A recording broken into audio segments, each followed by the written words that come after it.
Hello dear students. तो date board की date sheet आने के बाद हलचल सबसे ज़्यादा हो चुकी है। और ऐसे में चाहे आप 9th में हो, 10th में हो, 11th में हो, 12th में हो, फाइनल एग्जाम्स की प्रिपरेशन सभी स्टूडेंट्स कर रहे हैं। लेकिन उस प्रिपरेशन में ये 5 गलतियां भूल कर भी बिल्कुल मत कर लेना। अगर आपने गलतियां कर ली तो आप पछताओगे और फिर होगा क्या कि आपके मार्क्स कम हो जाएंगे और जिसका पछताना आपको बाद में पड़ेगा। लेकिन अगर आप मेरी इस पूरी वीडियो को देख लेते हो तो आप इस चीज़ों को नोट कर लेंगे, एक एक चीज़ का ध्यान रखेंगे। आई लिटरली श्योर कि आप मैक्सिमम से मैक्सिमम मार्क्स अर्न कर पाओगे और जो गलती आपसे होगी उससे आप पहले ही बच जाओगे। तो चलिए स्टार्ट करते हैं अपनी इस वीडियो को। वीडियो बिल्कुल भी स्किप मत कीजिएगा, अगर देखनी है तो पूरी वीडियो देखना, वरना मत देखना। Let get started students. तो अभी वीडियो के विषय में आपको बताता हूँ। अनअकैडमी पर बेसिकली मैं एक प्लस एजुकेटर हूँ, जहां पर मैं आपकी कवर करता हूँ अकाउंट और बीएसटी क्लास 11th और 12th के रिगार्डिंग। अभी अनअकैडमी पर बेसिक रिवीजन क्लासेस चल रही हैं 12th क्लास के रिगार्डिंग, और प्री बोर्ड टेस्ट चल रहा है, प्री बोर्ड प्रिपरेशन चल रही है। आप देख सकते हैं मेरे कुछ पब्लिश कोर्सेज जो आपको मैं बताना चाहता हूं, तो फटाफट से फॉलो कर लीजिए। बिल्कुल भी मौका नहीं खोना है वहां पर, ठीक है बच्चों। तो अनअकैडमी पर बेसिकली मैं आपको बताना चाहता हूं कि ये सारे मेरे कोर्सेज हैं जो आपको स्क्रीन पर इस समय दिख रहे हैं।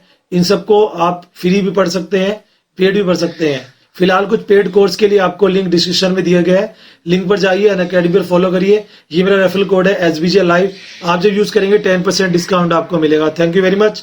फटाफट से जाइए, लिंक डिस्क्रिप्शन में। मैं से Gaur Bhardwaj and I am a lecturer, और एज ए टीचर मैं आपको गाइडेंस हमेशा देता रहता हूं। लेकिन ये चीज़ें जो मैं एग्जाम में, जब मैं ड्यूटी के दौरान इन्विजिलेटर के तौर पर देखता हूं कि स्टूडेंट वो गलती करते हैं, ये उनकी प्रिपरेशन के पॉइंट रहते हैं। जब वो प्रिपरेशन में यानी कि एग्जाम से 1 मंथ 2 मंथ पहले इन चीज़ों पर फोकस कर लेते हैं तो वो आगे जाकर ये गलतियां बिल्कुल भी नहीं करेंगे।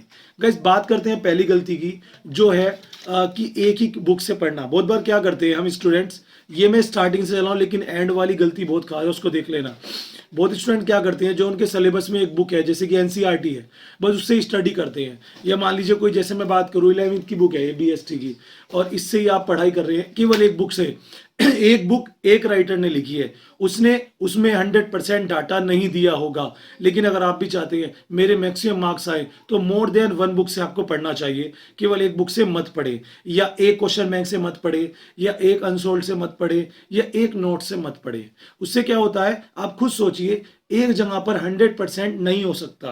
हो सकता है कुछ पॉइंट ऐसे हो जो दूसरी बुक में हो बट आपकी बुक में नहीं है। हो सकता है कुछ एमसीक्यूज क्वेश्चन, कुछ इंपॉर्टेंट क्वेश्चंस, कुछ डायग्राम्स जो आपकी बुक में नहीं है। तो हम अगर 2 बुक से पढ़ते हैं, ये मेरा एक्सपीरियंस है कि डेफिनेटली आपके मार्क्स जो है वो इंक्रीज होंगे।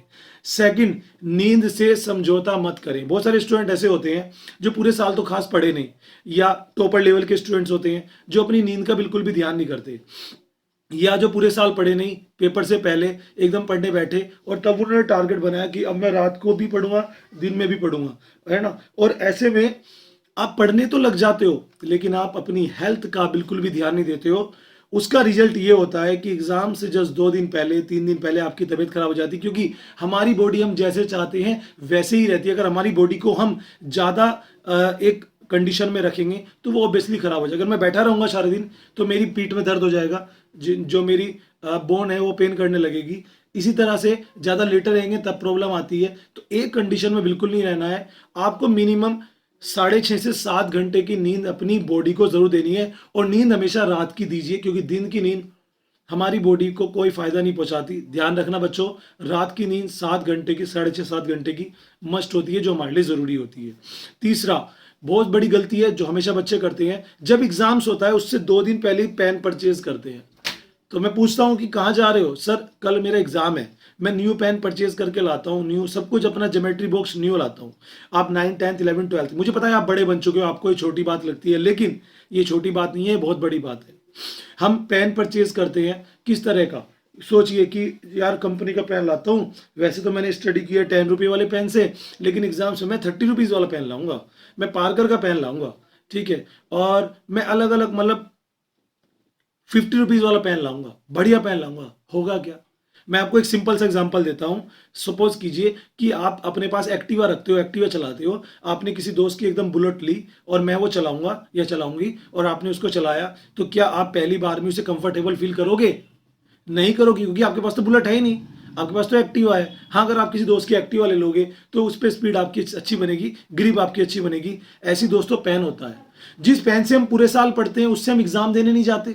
हम एग्जाम देने जाने के लिए नया पेन परचेज करते हैं। वो पेन नया होता है, उसकी ग्रिप नहीं होती है, आपका हाथ में सेट नहीं आता, उसका फ्लो अच्छे से नहीं बन पाता, आपका टाइम ज़्यादा लगता है, जिस कारण आपका पेपर छूट जाता है या आपकी राइटिंग अच्छी नहीं आती।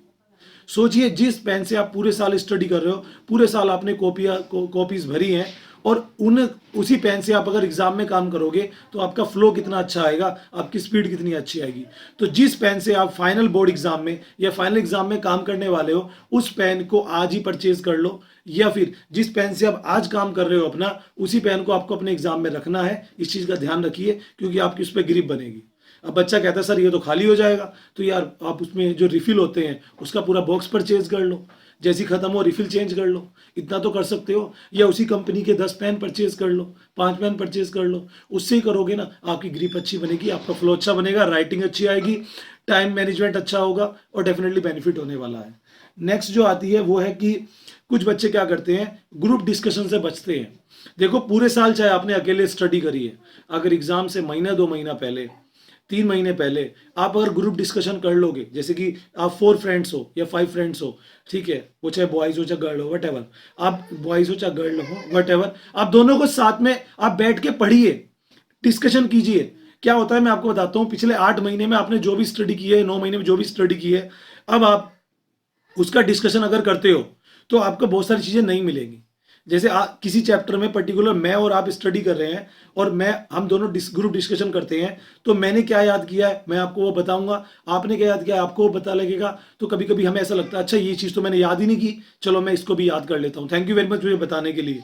ऐसी बहुत सारी चीज़ें ऐसी होती हैं ग्रुप डिस्कशन में कि वो अपने माइंड से नई नई चीज़ें बताते हैं, बेनिफिशियल चीज़ें बताते हैं। तो इन सब चीजों को समझने के लिए आपको चाहिएगा कि आपको ग्रुप डिस्कशन चाहिए, आपको अपने फ्रेंड्स के साथ स्टडी करनी है, ग्रुप डिस्कशन करना है, जिससे कि बहुत सारी चीजें नहीं निकल के आती हैं। ये चीज आपको ध्यान देनी चाहिए।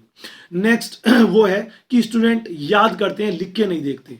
सबसे बड़ी मिस्टेक 4 नंबर पे मैंने आपको बताई, स्टूडेंट याद करते हैं, लिख के नहीं देखते।